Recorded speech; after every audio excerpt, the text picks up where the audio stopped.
Mars is a dry, rocky, and barren planet. It's difficult to imagine that once upon a time, the red planet could have had a landscape similar to ours. But scientists believe that this is the case and that millions of years ago, Mars was filled with vast oceans of water. In early 2021, NASA sent their most advanced rover yet to the red planet. Its mission is to search for any signs of microbial life that hint at the planet's past. They named the rover Perseverance, or Percy for short. Even Percy's initial landing on Mars itself was a scientific discovery. The rover landed using auto-navigation along with onboard cameras to track the planet's surface and find the ideal spot to land. This helped scientists work out the best landing options for future missions to Mars. Percy currently roams the red planet, guided by a new and highly advanced auto-navigational system. The majority of his day is spent analyzing rock formations. Percy is decked out with a high-tech laser that fires a tiny pinpoint beam into rocks. The laser creates a plasma from the rock samples. Then Percy's onboard spectrograph analyzes the plasma to identify the chemical composition of the rock. Two of Percy's most significant findings so far are rocks that have been nicknamed Mazi and Yigo.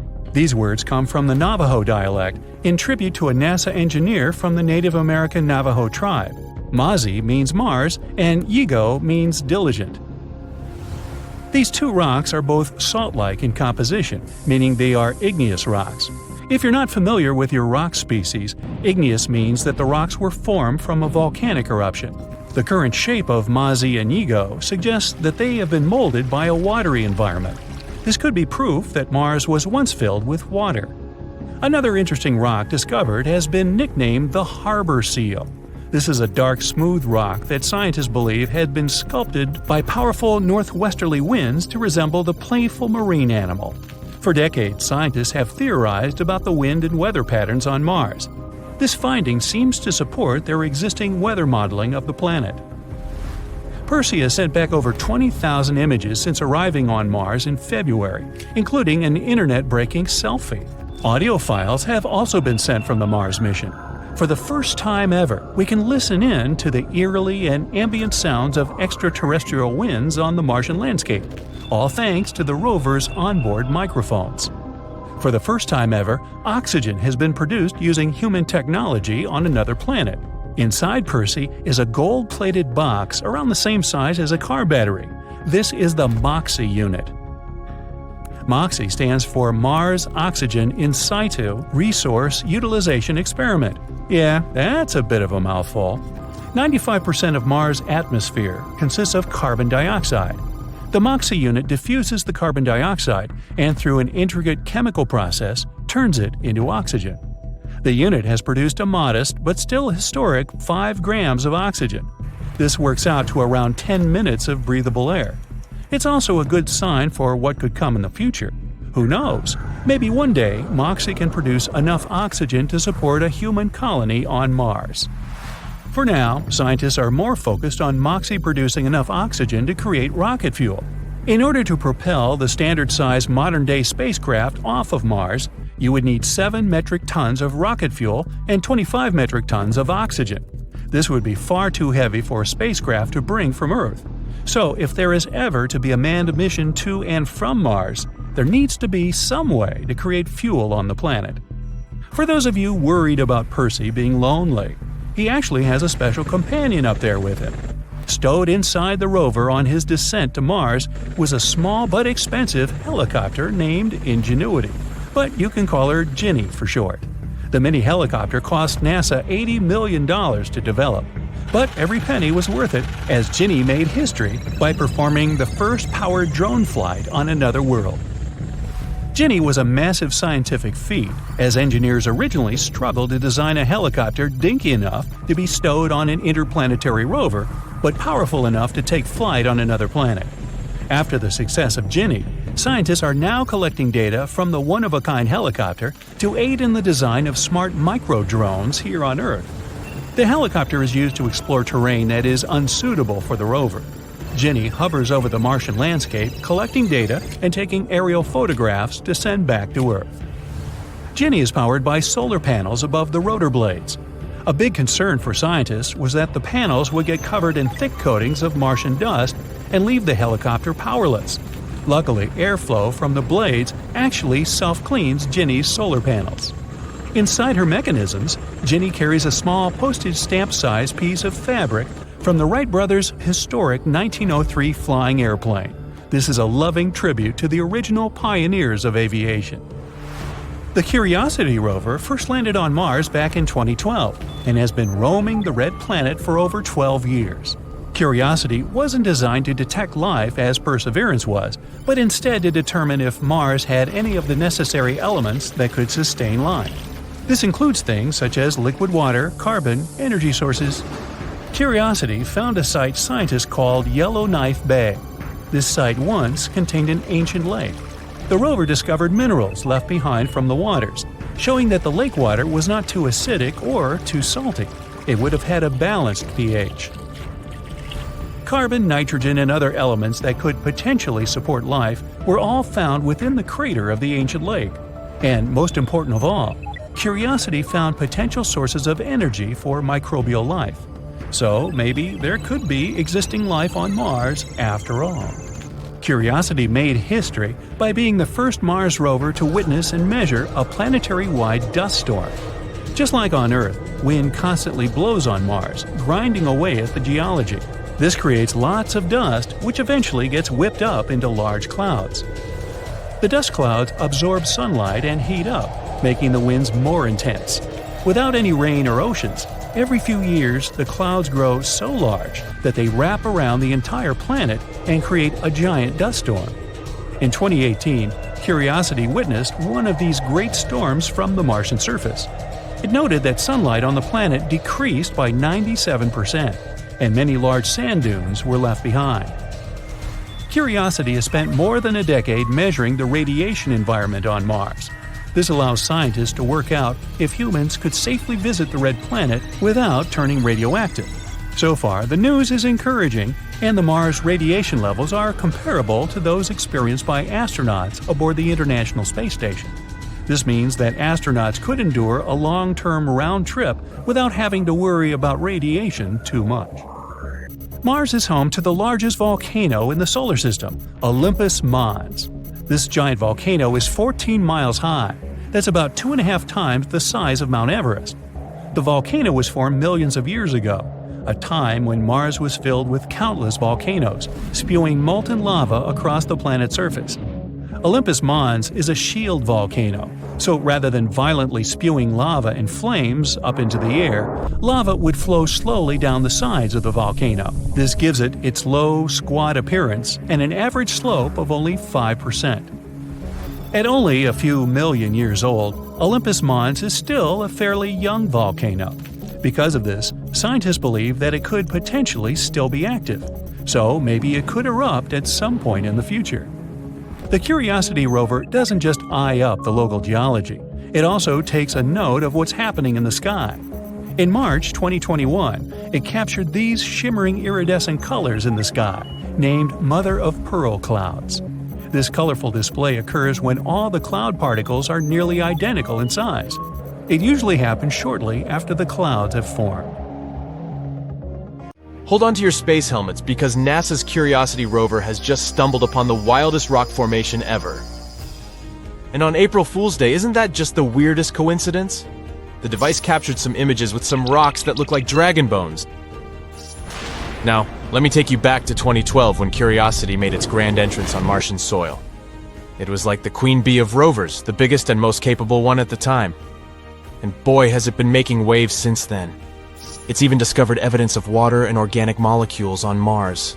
These findings were giant leaps in our quest to find out if Mars ever had its own little creatures. But hey, let's not forget that Curiosity is no spring chicken anymore. It's been trotting around Mars for a solid 11 years, and its heyday may have come and gone with the launch of the shiny new Perseverance rover. Nevertheless, Curiosity still manages to capture our imagination with its knack for spotting familiar-looking rocks. From objects shaped like fish backbones to ones that resemble traffic lights, Curiosity has given us plenty to marvel at. But now the internet is exploding with excitement over the jaw-dropping images from Curiosity's masked camera. People are going bonkers over what can only be described as dragon bones. One astrobiologist acknowledged we've seen our fair share of weird-looking objects on Mars, but this one exceeded all expectations. The current theory is that these unique ripples on the structure were formed after a whole lot of erosion, probably caused by the Martian winds. Now, you might be thinking, okay, cool, but what's the big deal about a funky rock? Well, for starters, it's a reminder of just how much we still have to uncover about our mysterious red neighbor. While we're gazing over potential dragon bones and daydreaming about interplanetary adventures, Curiosity has its serious hat on. Its main mission is to gather as much data as possible and figure out if Mars was ever a cozy home for teeny-tiny microbial life forms. It isn't the first time our trusty Curiosity rover has stumbled upon something truly out of this world. Our robotic explorer buddy has also given us a peek at a teeny tiny rock on the red planet. It bears an uncanny resemblance to a fossilized book. Can you imagine stumbling upon a Martian library? On the 3,800th Martian day of its mission, our adventurous rover captured an intriguing snapshot of this unusual discovery. Using its nifty Mars-hand lens imager attached to its robotic arm, Curiosity snapped a pic of this rock that looks like it's been plucked straight from a librarian's wildest dreams. Before you get too carried away with fantasies of outer space reading materials, let's clarify the dimensions of this rock. While it may resemble a book, it's pint-sized in comparison. In fact, it's only a mere 1 inch across. So don't go expecting the next Martian bestseller to hit the shelves anytime soon. It's more of a pocket-sized edition, perfect for a quick read during interplanetary commutes. Now, before you get too excited about this discovery, do know that NASA officials commented the peculiarly shaped rocks are pretty common on Mars. Also, billions of years of relentless Martian winds have swept away everything except these uniquely shaped remnants. Curiosity has quite the eye for spotting unusual formations. Back in February 2022, our rover pal stumbled upon a mineral flower with branching patterns that looked like it had been styled by a florist. It measured a petite 0.4 inch in width, and just a few weeks later, on February 16th, Curiosity managed to capture some rocky evidence of ancient lakes, featuring teeny ripples and waves frozen in time. If you thought Mars was just a desolate red wasteland, think again. Scientists have even discovered larger-scale shapes etched into the Martian surface by ancient water. For instance, there's a rock formation that bears an uncanny resemblance to the adorable face of a teddy bear. Who knew Mars had a cuddly side? And to top it off, there's another rock that looks like the spitting image of the frizzy-haired cartoon character. But Curiosity isn't just about oddities and peculiarities. Remember that time on February 2nd when the rover unveiled the first clear images of sun rays on Mars? Picture this.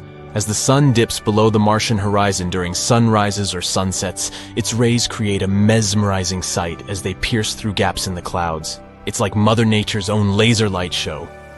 There are even images online with a so-called doorway on Mars. And no, it's not a secret passage for little green Martians to hop in and out of, if that's what you're thinking. The internet went bonkers when Curiosity captured a snapshot that seemed to reveal an object resembling a door. Cue the weird theories and intergalactic excitement, nothing to worry about, as experts have chimed in with a down-to-earth explanation. According to specialists who know a thing or two about Mars geology, this particular structure is most likely the result of natural erosion. Boring answer, I know, but erosion is yet again to blame here.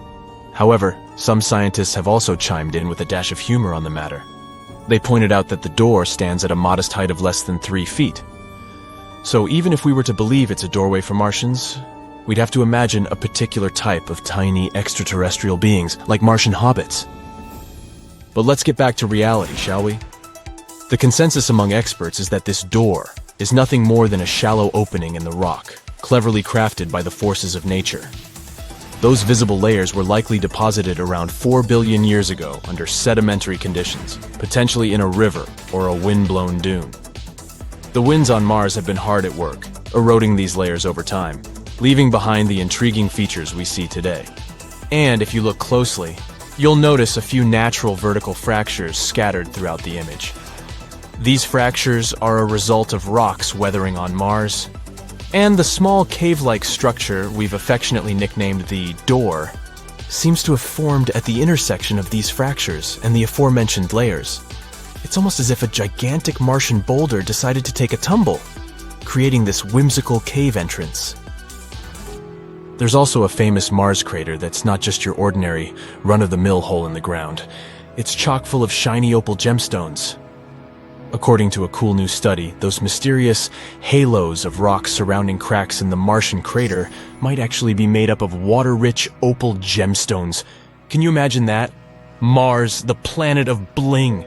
Curiosity, yet again, came to the rescue and did some serious snooping around. It seems there's an ancient, dried-up lakebed on Mars that is teeming with opal gemstones. These objects could be evidence that water and rock have been having a grand old time beneath the Martian surface. Much more recently than anyone had previously thought, that is.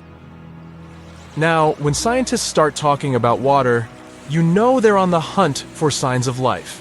After all, water is pretty crucial for life as we know it. But here's the catch. Water isn't flowing on Mars anymore. So these clever scientists have to put on their detective hats and search for geological signs that water once existed there. What does opal have to do with water on the Martian surface? Well, to make opal, you need rocks with a whole lot of silica and some good old H2O. There's more. Researchers also dove deep into the Curiosity rover's image archive and discovered that these opal-rich halos are not just hanging out in one spot. Nope. They seem to be spread out all over the place in Gale Crater, which is like a huge ancient lakebed. So what did these clever scientists do next? They ran some tests, of course. Using Curiosity's fancy instruments, they confirmed that these light-colored halos do, in fact, contain opal. All this data and those cool fracture halo pictures from earlier in the mission led the researchers to a mind-boggling conclusion. Water must have been hanging out all over Gale Crater for a long time after the ancient lake dried up. This means that life might have existed on Mars and for a bit longer than we'd been guessing. Who knows, maybe even into Mars's modern geological period, which, get this, started a whopping 2.9 billion years ago.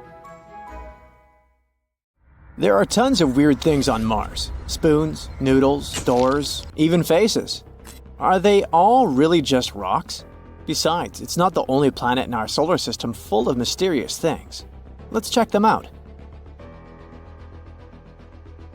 Recently, we found a strange thing on Mars that looks like a smooth, spoon-like object. It grabbed everyone's attention after NASA's Curiosity rover spotted it.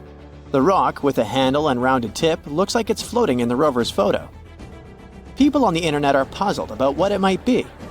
Some are joking that it's a Martian's bowling pin, or even a shoehorn left by extraterrestrial creatures.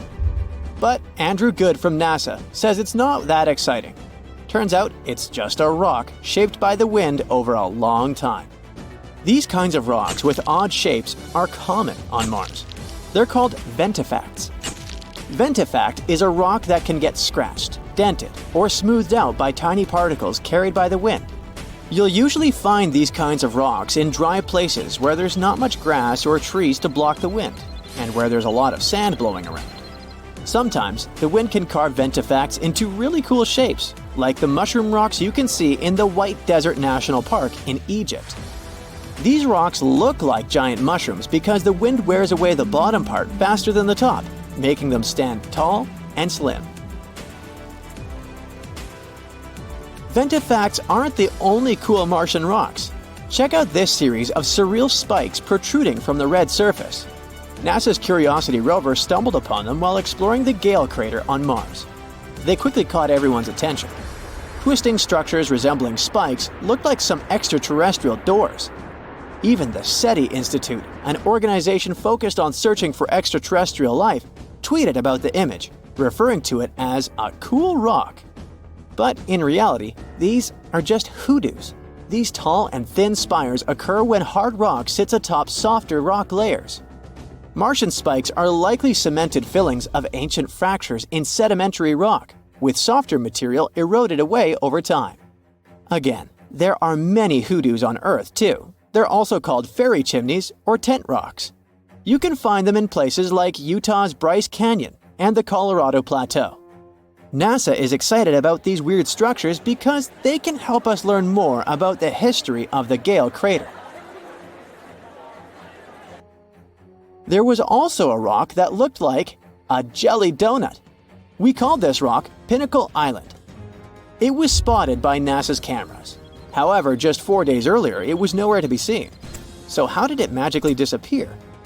In a very anticlimactic way, it was kicked up by one of Opportunity's wheels as it traversed the Martian terrain. But there's still some mystery surrounding that jelly donut. Analysis revealed that Pinnacle Island contains unusually high levels of sulfur and manganese. Both of these things are water-soluble. In other words, there might have been some water action that created these elements in the rock. So this tiny thing suddenly caused a lot of drama, and an entire lawsuit against NASA. It claimed that the agency failed to investigate a possible fungus growing on Mars. Jelly donut fungus. But not all our findings are natural. Another puzzling discovery was this thing the Perseverance rover spotted. It's something that looks like tangled spaghetti or string. Just like the donut, this mysterious object showed up in a rover camera image and then vanished from the sandy ground in several days. It turns out that it could be debris from the rover's landing system. Perseverance landed in the Jezero crater in February 2021. It had a rough landing and accidentally scattered debris around. Some of these debris pieces have been showing up in the rover's images for a while now. The string-like object is likely a piece of shredded Dacron netting, which is a type of fiber used in thermal blankets. These blankets help regulate equipment temperatures during the super hot process of landing on Mars. It probably underwent significant unraveling and shredding due to strong forces during the landing. Thermal blankets lost a bunch of stuff back then. For example, this shiny foil piece spotted in June. The rover found it on a rock. What's remarkable is how far some of the debris has traveled.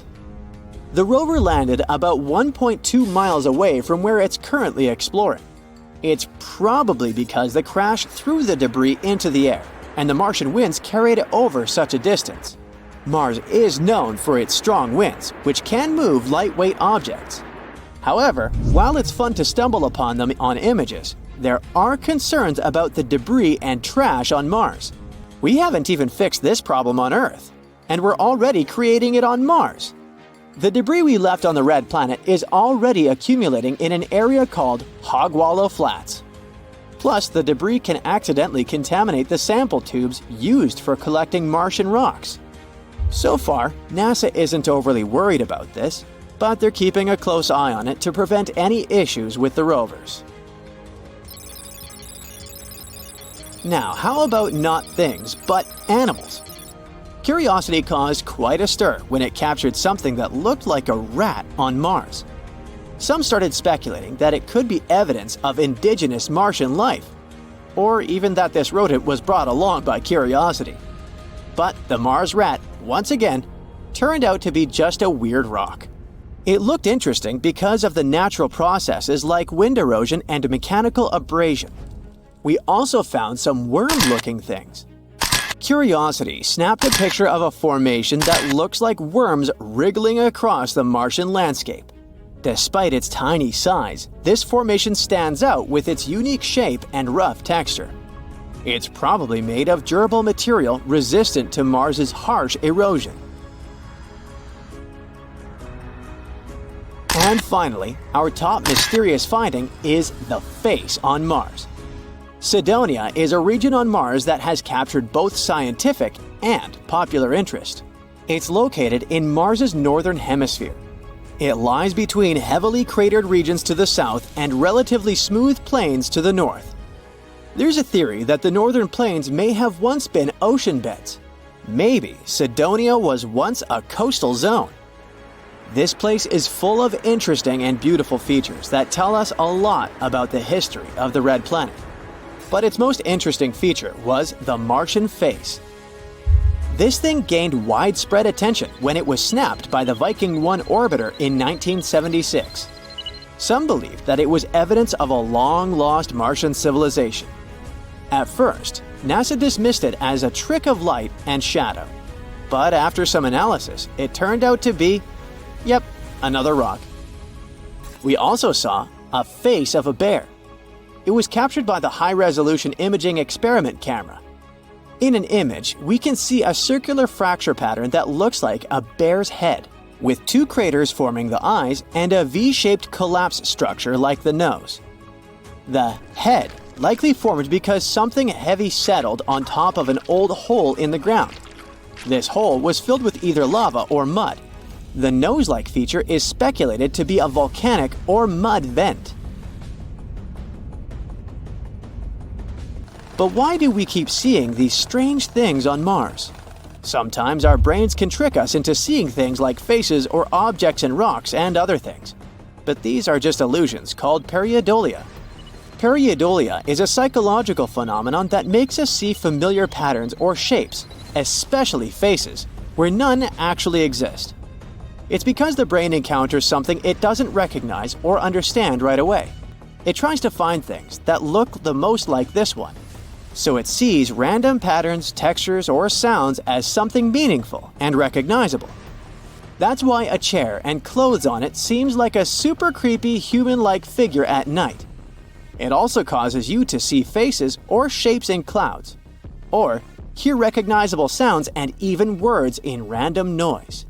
It's a fascinating proof of the power of our perception, but we also should be careful with it and not let our imagination run wild.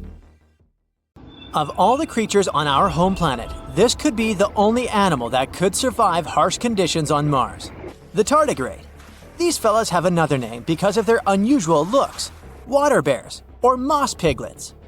They live literally everywhere across the globe, from coastal dunes to mountains, from the lush Amazon rainforests to the barren landscapes of Antarctica. Some live on land, but tardigrades are creatures that need water around their bodies to enable gas exchange and generally stay hydrated. That's why they prefer soil, moss, or leaves covered with a layer of water. And since they're aquatic creatures, they usually choose freshwater bodies like lakes, rivers, and ponds. You haven't come across these cool animals before because they're only 0.02 inches long. You can barely perceive them with the unaided eye. But since they're virtually immortal, we can assume they've developed some amazing survival tactics. If we loaded them in a tiny spaceship and sent them to Mars, they'd be a little shocked at first, especially because of the temperature. Sure, they can live through a wide range, even going below minus 458 degrees Fahrenheit and up to 302 degrees Fahrenheit. And Mars might seem like a very hot planet when you see it in pictures, but the temperatures there are actually low, way lower than on Earth. I mean, it's farther from the sun and has a thin atmosphere, so temperatures there can drop to minus 200 degrees Fahrenheit or go up to 70 degrees Fahrenheit. On Earth, the lowest temperature was recorded in Antarctica. It was minus 128.6 degrees Fahrenheit, while the highest occurred in California, 134 degrees Fahrenheit. Tardigrades are also pretty resilient when it comes to strong pressure. They can take one that's 6 times bigger than the pressure at the bottom of the ocean. Now, for every 33 feet you go down below the surface, the pressure doubles. So, at a depth of 2.4 miles, the pressure is 380 times greater than at the surface. And in the very deepest parts of the ocean, it can be 1,100 times greater. The pressure on the red planet is about 6 times stronger than in the ocean depths. So I guess it's a little bit too much. It would be hard for these little creatures to adjust to such conditions. They would have to evolve through the next few generations to become even more resilient so that they could enjoy their time on Mars more. The food could be one of their main problems though. Some tardigrades mostly eat plants like moss, algae, or some flowering ones, and they like them served with a portion of bacteria. Others are carnivores that eat smaller tardigrades or other microscopic organisms. Well, they'd find nothing like this on Mars.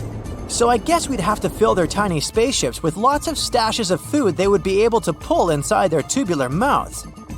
Now we're getting to the really tricky part: water. The red planet is a dry and dusty desert today. But come on, look at all those riverbanks and dried up deltas. Water must have flowed on its surface a long time ago. It's hard to understand where it all went, but it's highly possible most of the ancient water ended up trapped within minerals on the planet's crust. Some older research suggested that most of this water had escaped into space when the sun's radiation had ruined the atmosphere of Mars. But a new study has shown that only a little bit of water escaped, while most of it is still there, hidden and waiting for us to discover it. Also, a few years ago, researchers found signs of hydrated minerals on the slopes of the red planet, where they saw mysterious darkish streaks that seemed to flow. It mostly happens during warm seasons, since they fade when it gets cooler. These downhill flows could be evidence of real liquid water on Mars. Scientists have discovered some minerals that confirm this idea too. These minerals can lower the freezing point of water like salt does on icy roads. That's why scientists think there might be a shallow underground flow of briny water that causes these streaks. Tardigrades probably have excellent instincts, considering they can survive even in the toughest conditions. So they'd probably find water on Mars way before us. But even if they didn't do it right away, they would still have their tactics to stay alive for a while. If this creature loses 99% of its water content, it can survive by pausing most of its vital functions. It can remain in such a state for a couple of years. Tardigrades can absorb extremely strong impacts that would easily crush other animals, including us. They can withstand radiation levels so high that they could destroy a human. And even if we do send tardigrades to Mars one day, that won't be their first trip to space. In 2019, a spacecraft went to the moon, carrying thousands of tardigrades, the first lunar library, human DNA samples, and a DVD-sized archive that contained 30 million pages of information. The idea was to create archives of all the knowledge the human race had collected. But seconds before the spacecraft had to land, the mission control lost contact with it, and it crashed into the surface of the moon. The team was wondering what was going to happen with the spacecraft's cargo. After lots of discussion and analysis, they assumed that the library had survived, and even crazier, perhaps tardigrades had too. They were in this dehydrated kind of dormant state, so they shriveled up into tiny balls. They lowered their metabolism and expelled most of the water from their bodies, waiting for a better environment where they could be their best selves once again. These creatures can stay like this for decades and survive extremely harsh conditions. And this wasn't the first organized tour to space for tardigrades. In 2007, a team of scientists sent a group of these tiny water bears to orbit our home planet on the outside of a rocket for 10 days. They did pretty well, considering that when the rocket got back to Earth, 68% of these creatures were alive. Scientists don't put all their hopes only on these water bears. They keep testing if there are some other life forms that could survive on the red planet. They did an experiment called Biomex on the International Space Station. They took tiny organisms such as algae, bacteria, and other similar creatures and kept exposing them to really tough conditions in space for 18 months. This means things like huge changes in temperature, extreme radiation, and vacuum. The amazing part is that many of these tiny life forms survived these harsh conditions and came back to Earth as true space heroes. So they could probably deal with the hardships of living on Mars. Scientists studied archaea as well. Those are tiny ancient microorganisms that have existed in salty seawater on our planet for more than 3.5 billion years. Some of their relatives from the Arctic also survived in space-like conditions. But life on Mars doesn't have to be a whole new thing.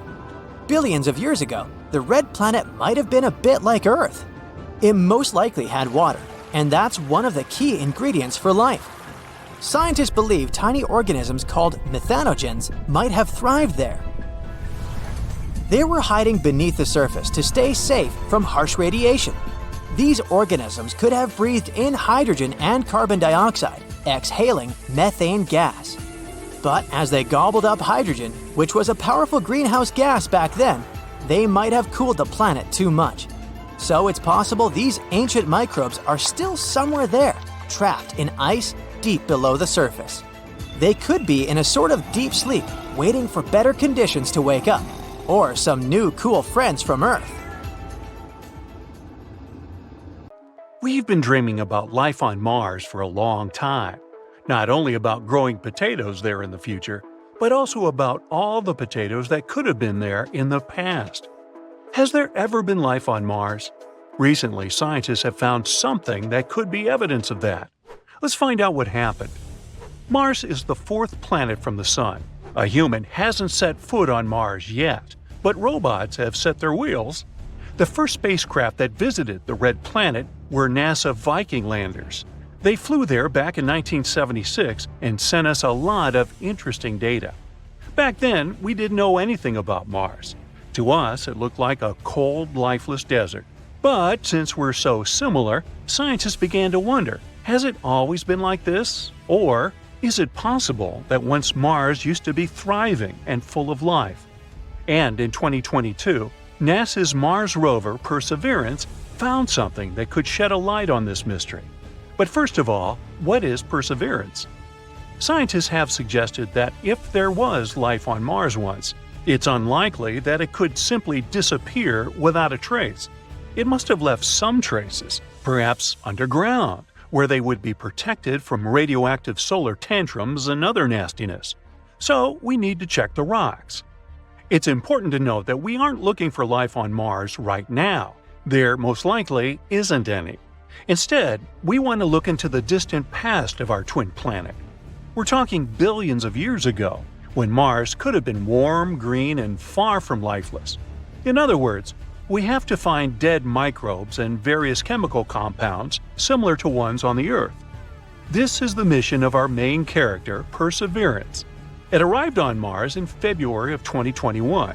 The spacecraft landed on the bottom of the 30-mile-wide Jezero crater, and after landing, it scooted over to the west, to the place that prompted scientists to choose Jezero for research. This place is a dried-up river delta, and this former river is already more than 3.5 billion years old. The Jezero crater itself was once a large lake. Yup, apparently there was life on Mars, and scientists have suggested that these places would be perfect as bodyguards of microbes. That's exactly what bacteria do on Earth. They hide, being still in the depths of lakes and ponds, so we could probably find traces there. The researchers believe that this particular lake has the highest scientific value in the entire mission. The highest chance to find rocks on which such bacteria could survive is here in Jezero. So Perseverance went to the delta. The row wasn't easy though. The rover missed a little and landed further than planned. As one famous movie said, "This little maneuver's going to cost us 51 years." Fortunately, Perseverance took only 1 year, and on the way, it was able to explore Jezero a little. The rover uses a complex built-in tool to explore the world. The tool is called Scanning Habitable Environments with Raman and Luminescence for Organics and Chemicals, or just SHERLOC. Boy, NASA sure loves its acronyms. As the device approached the delta, the signal of organic molecules became stronger. Soon, these signals were everywhere, and besides, they were the brightest that the scientists have ever seen. What does it mean? Elementary, my dear Watson. You know, Sherlock. It's time to dig. Since July 2021, Perseverance has drilled and collected 4 thin cores of sedimentary rock. The total number of collected rocks at the moment is 12. This is the first time in history that we're collecting something like this on another planet. These 4 cores were found on 2 rocks called Skinner Ridge and Wildcat Ridge. The first pair of cores, the ones from the Skinner Ridge, don't seem very interesting at first glance. They're quite close to what we can find in many places on Earth. However, if we look at them closer, we'll see that they're dotted with round grains of some dark material. These dark grains could have once been deposited on them by an ancient river, the same one that flowed into Jezero. It's possible that the river brought them from places hundreds of miles away from Jezero, and that's pretty cool. If we study these cores, we'll be able to learn even more about the far corners of Mars. Well, there are no corners on it, but you get the idea. Then, in April 2022, Perseverance did arrive at the delta, and then scientists finally found what they were looking for. The discovery, to put it mildly, excited them. They found 2 more cores, which held organic substances. This pair was taken from the Wildcat Ridge. It's found very close to the Skinner Ridge, but the 2 rocks are quite different from each other. These samples are lighter in color and more uniform. Most likely, they're mudstone, an unusual rock similar to clay, but harder and unable to absorb water. They're also finer grain than the cores of the Skinner Ridge. Why does it matter? Because the finer the grains in the stone, the more likely it is that there may be some traces of a past life in it. On Earth, fine-grained stones most often lie on the bottoms of ponds and in similar places. There, they can preserve the remains of dead organisms and similar stuff for years. And this is exactly what we found on them. Additionally, according to scientists, there was more organic matter in these two cores than in any other place studied by Perseverance so far. It probably accumulated there while the lake was gradually evaporating billions of years ago. So, there really was life on Mars? Well, let's slow down a little. Organic substances are molecules holding carbon. And yes, on Earth, they're most often associated with life, but not always. Sometimes they can form as a result of other things. Therefore, we cannot say for sure whether there was life on Mars. We don't know if these molecules really remain from some Martian microbes, or if they're the result of some other things. But the discovery is still very significant. We have to literally keep digging this way. To learn more about this organic matter, scientists need to collect a couple more samples of fine-grained rock. It would also be great to study the material lying around these former reservoirs. Perseverance has already moved to another area, to a place with a beautiful name, Enchanted Lake. Now it needs to look for similar things there. It will also continue to study Lake Jezero. Eventually, Perseverance will climb to the top of the delta and then continue exploring ancient sites outside the crater. Sometime before the end of 2022, Perseverance will probably have 6 or more samples of the Martian cores. Unfortunately, its tools, though complex, are quite limited. This data alone won't be enough for us to get a complete picture. Therefore, NASA plans to send other spacecraft to Jezero in the coming years. Together with the European Space Agency, they're working on the next robotic mission, known as the Mars Sample Return. The name speaks for itself. These devices will arrive and take away all the test tubes from the old Prospector Perseverance. After that, these samples will be delivered to Earth, though not by Amazon Prime, and then scientists will be able to analyze them in advanced laboratories. However, all this will take a really long time. The launch of this mission is scheduled for 2027-2028, and the spacecrafts won't be able to return until 2033. But if everything goes well, it will be the first samples in history delivered to Earth from Mars. In other words, there's still enough space for research, literally. And yes, we don't yet know the true meaning of these finds. But that's why the entire mission was created, right? And who knows? Maybe in a few years we'll finally find out the truth about what happened on Mars billions of years ago. Ooh, check out the Martian! Made you look. Look.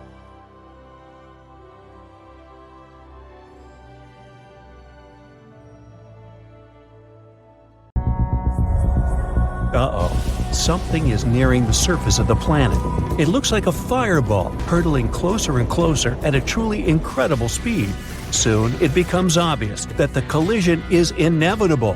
Bam! The impact leaves a huge crater.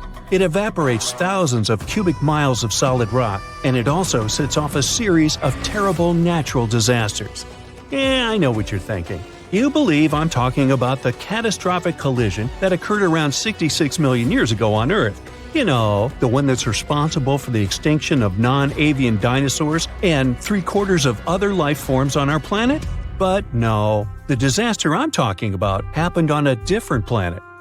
Scientists think that our close neighbor, Mars, once experienced the same catastrophe that struck Earth. It happened around 3.4 billion years ago.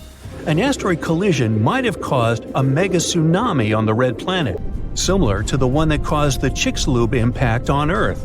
Scientists have identified an impact crater on Mars that was probably left by a comet or asteroid collision with the surface of the planet.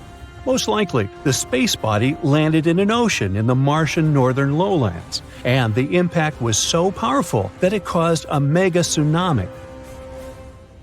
Before the latest studies, the exact location of the impact crater wasn't verified. It was just a theory.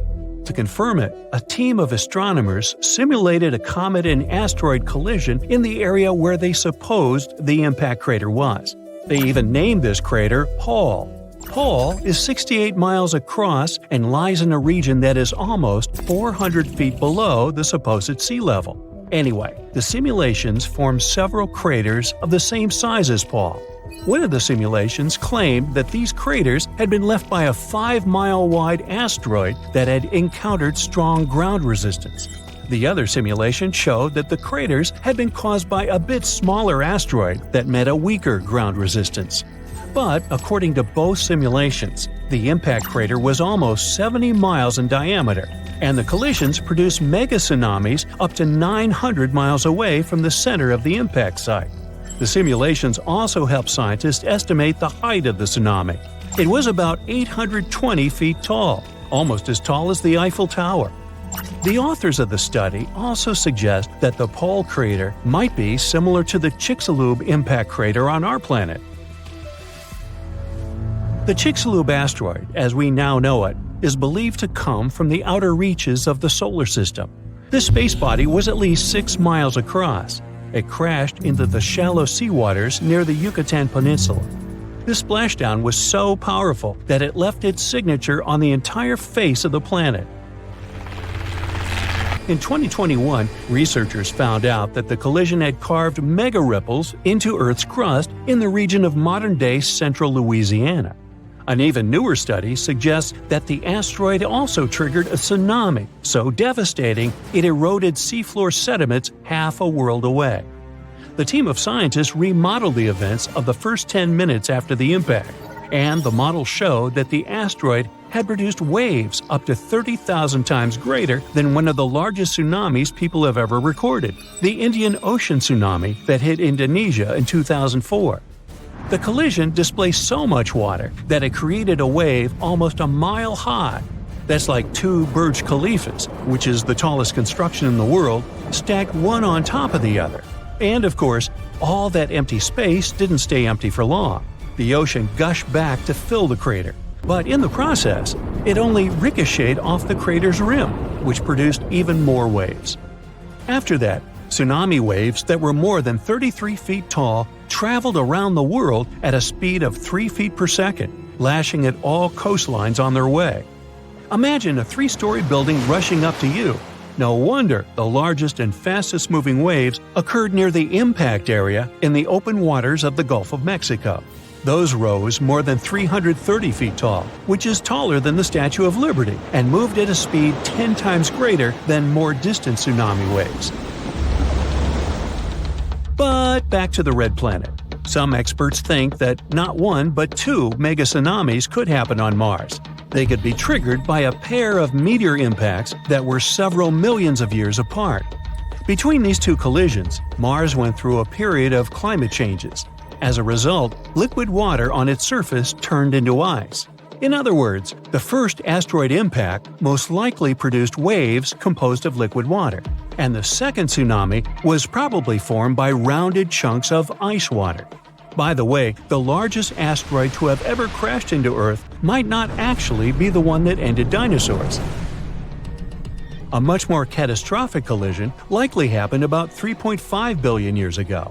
New evidence scientists found in northwestern Australia suggests that the asteroid I'm talking about was 12 to 18 miles across. It struck Earth at an immense speed, releasing an unimaginable amount of energy. Now, this made me think, what if something like that happened these days? More than 30,000 objects that are circling Earth these days could potentially crash into our planet. NASA considers around 1,500 of them to be potentially hazardous.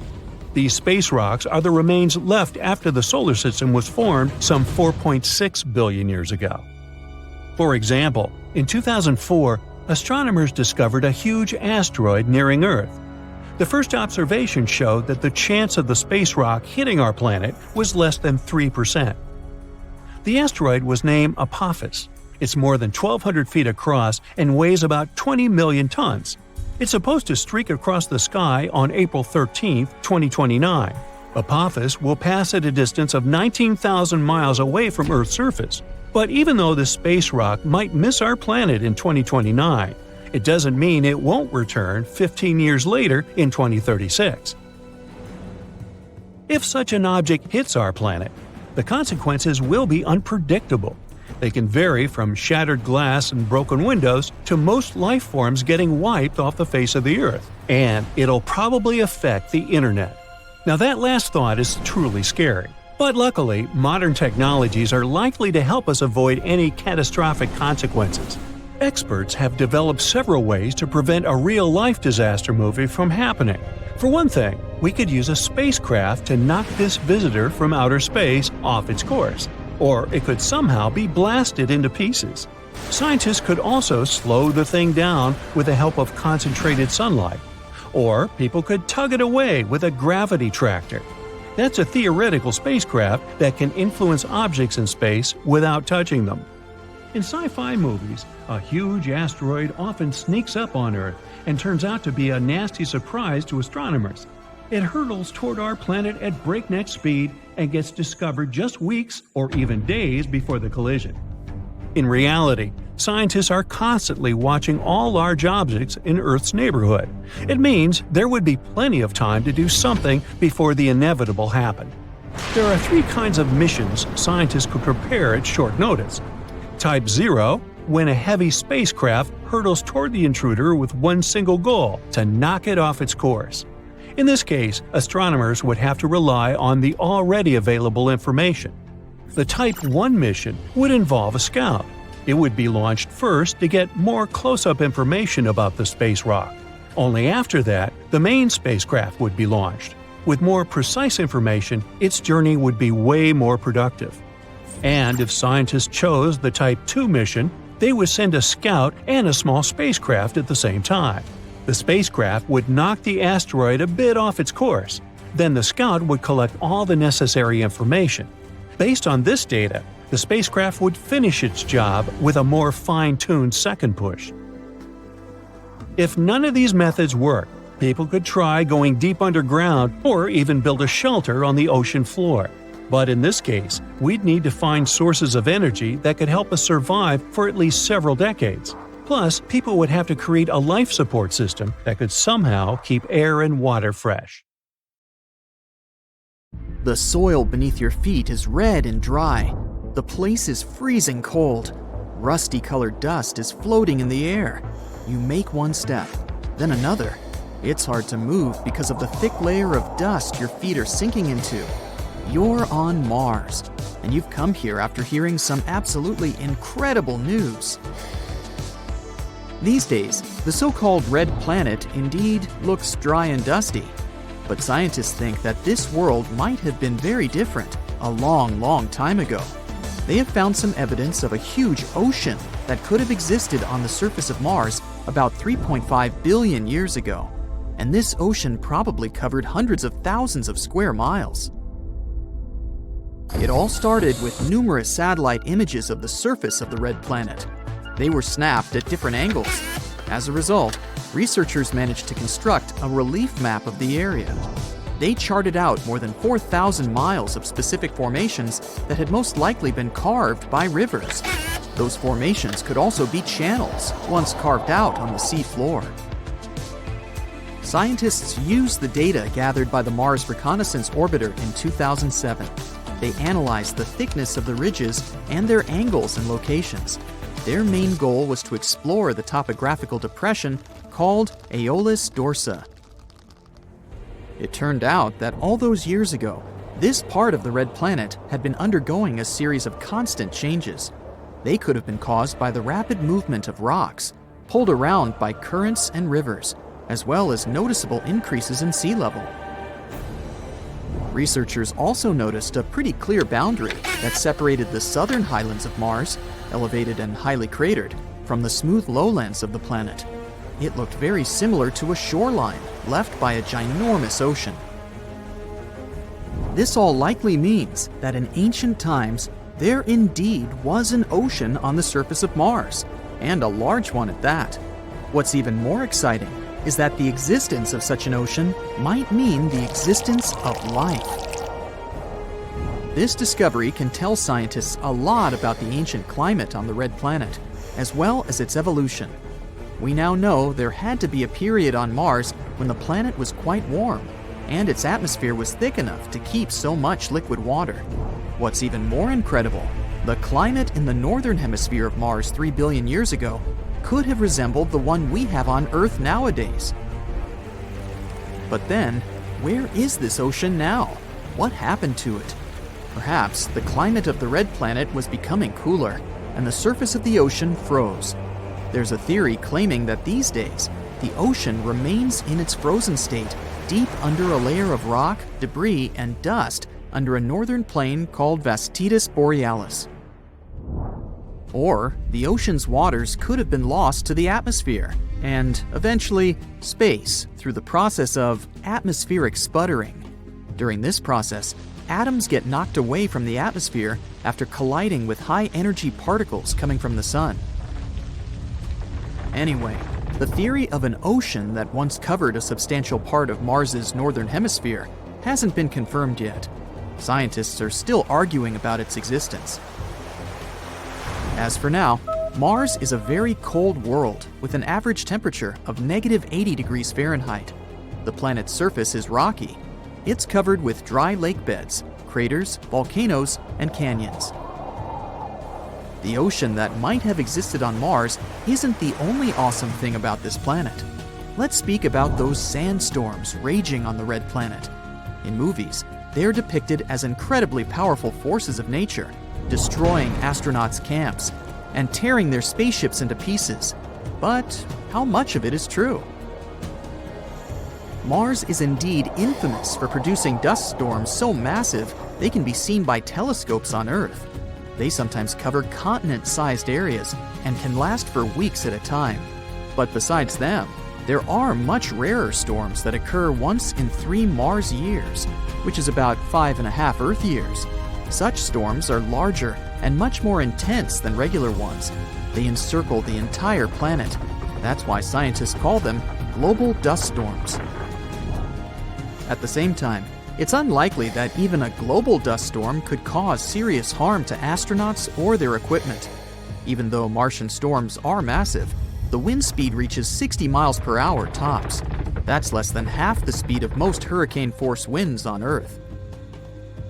Plus, this comparison of wind speeds can be kind of misleading. The atmosphere on Mars is just 1% or so as dense as the atmosphere on our planet. It means that the wind there needs to blow much faster to cause any damage, or even fly a kite.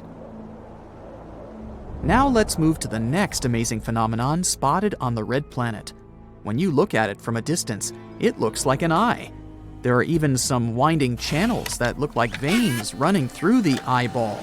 But the closer you get, the less the formation looks like an actual eye. It's actually a giant crater, almost 19 miles in diameter. Around the crater, which looks as if it has a pupil, there are other, even bigger craters. They likely formed billions of years ago. That's when Mars had to withstand multiple attacks of space rocks. But why is the eye crater darker than the surrounding landscape? Scientists think that once, water filled the ginormous pit. Remember those channels? They were likely carrying that water.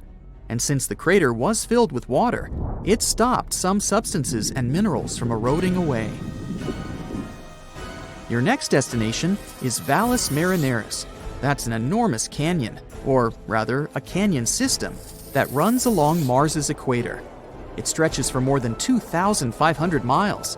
It's also 4 times as deep as the famous Grand Canyon on Earth. The thing is so huge, it could span the entire continental United States, from the Pacific to the Atlantic Ocean. Most scientists think that Valles Marineris is a huge tectonic crack in the crust of the red planet. It could have formed when the planet was cooling down in the distant past. Another breathtaking sight on Mars is the largest shield volcano in the entire solar system, Olympus Mons. It's more than 370 miles in diameter, which means it's almost the same size as the state of Arizona. The mountain is also 16 miles high and rimmed by incredibly tall cliffs. To imagine the sheer size of the volcano, let's make some comparisons.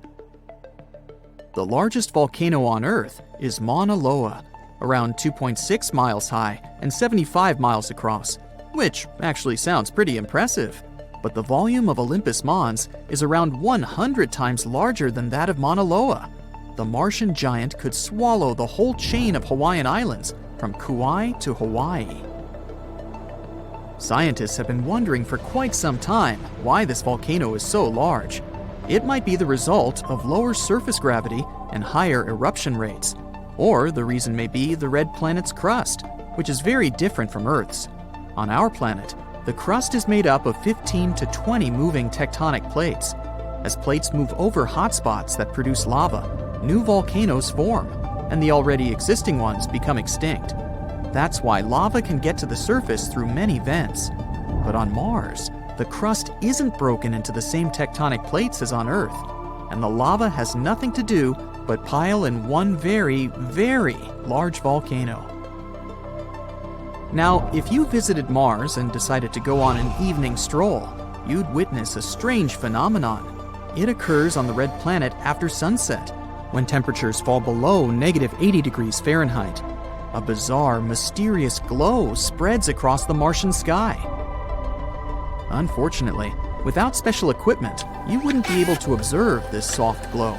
Visible only in ultraviolet light, this night glow is the result of chemical reactions that occur dozens of miles above the surface of the red planet.